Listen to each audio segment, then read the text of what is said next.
Let's give you the rundown, 1 through 10.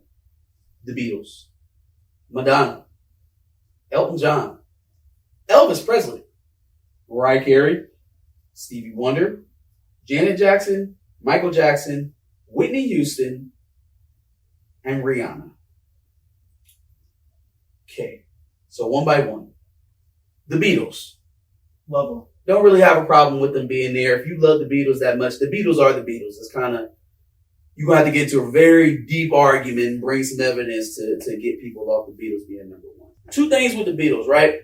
First thing, fine that they're there. But by the fact that I'm respecting the fact that they're number one, the fact that Madonna is number two is upsetting my stomach. Elton John, don't have a problem with him being on this list. Definitely have a problem with him being over Michael Jackson. The only person, the only act on this list that I am entertaining, not even entertaining, I will hear your point of view on why you think the Beatles are better than Michael Jackson. The Beatles as a group are better than Michael Jackson. I will hear your proposal. Probably won't go around with it, but I will hear it. Elvis Presley. Ain't no way. Ain't no fucking way. Mariah Carey over Stevie Wonder? That's who y'all really disrespecting. Y'all disrespecting Michael Jackson and Stevie Wonder. Michael Jackson and Stevie Wonder should probably be 2 and 3 on this list. I love Rihanna. Right? Been waiting on the album. Don't think we ever going to get it. But I love her though. Right? Beyonce not being on this list is a travesty. Like, what metric could we possibly be using that disqualifies Beyonce from being on this list?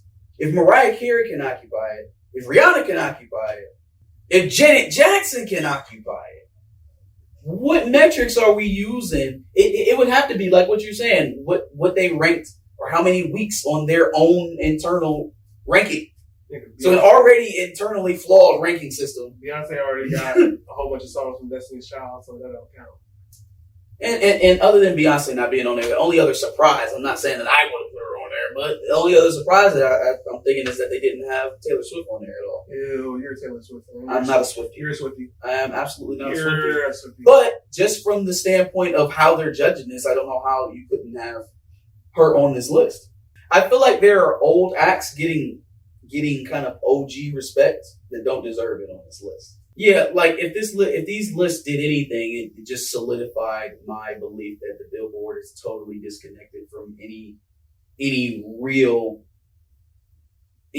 trends in music. The Beatles got to be high up because Disney's about to come out with that movie. It's a concerted effort. They paid for the Beatles to be number one. Sure, man. I mean, but the Beatles have a legitimate claim to be number one. I'm not mad at the Beatles. That's true. I'm not mad at the Beatles. Where's Drake?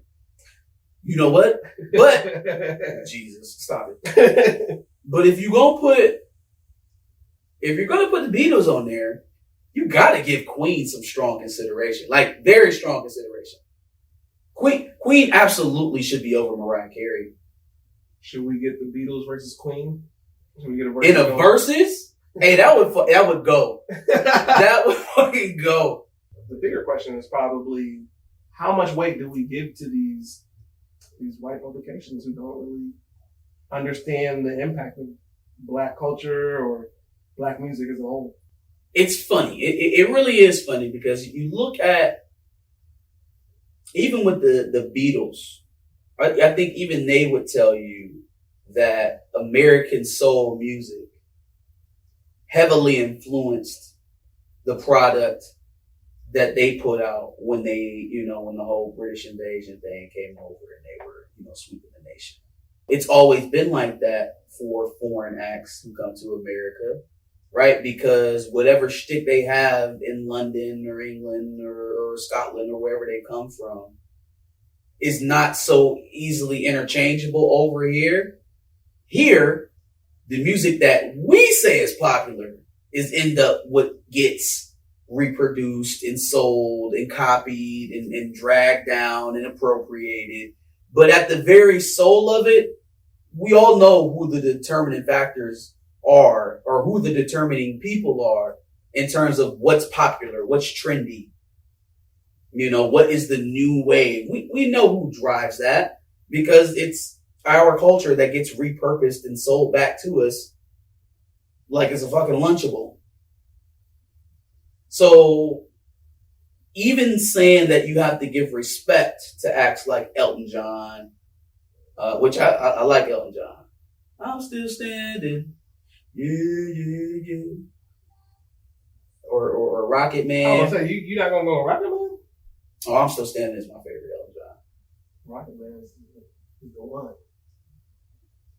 Oh, I'm still standing? I'm still standing is a bop. How do you have these acts over the people who influenced them? Over the people who were competing with them and beating them while they were at their height?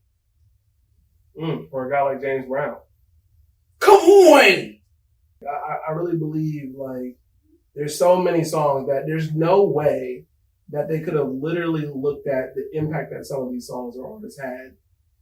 That any of these artists that they left off of the list and really thought, like, yeah, we got the perfect list here. There's just no way. But I can't even look at Billboard seriously when I don't believe they really care about that back either.